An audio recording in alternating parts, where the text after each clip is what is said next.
Terungkap pelaku dan kronologi pembunuhan sadis ibu anak di Subang, Jawa Barat. Pelaku merupakan Yosef, suami korban pembunuhan yang terjadi pada 18 Agustus 2021 lalu. Hal ini diungkap sepupu korban, Muhammad Ramdhanu, yang menyerahkan diri dan meminta untuk menjadi justice collaborator dalam kasus pembunuhan ini. Direktur Reserse Kriminal Umum Polda Jawa Barat, Kombes Pol Surawan, juga mengatakan Yosef merupakan dalang dari pembunuhan Tuti Suhartini dan Amel Mustika Ratu.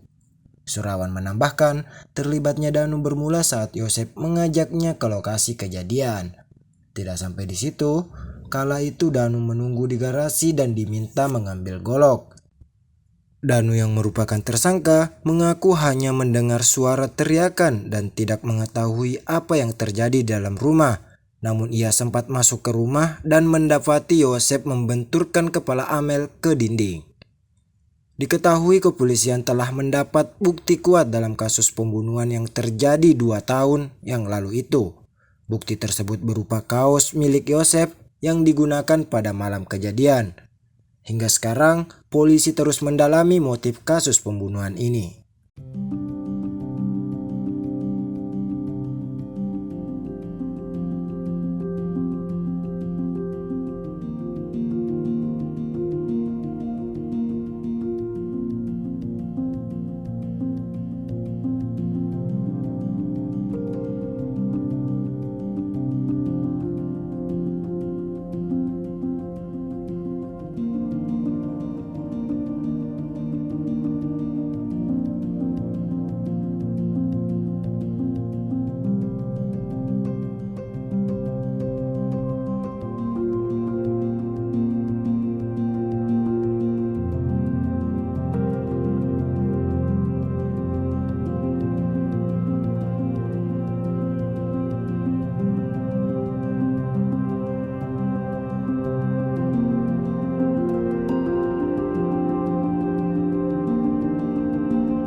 Download Tribun X sekarang, menghadirkan lokal menjadi Indonesia.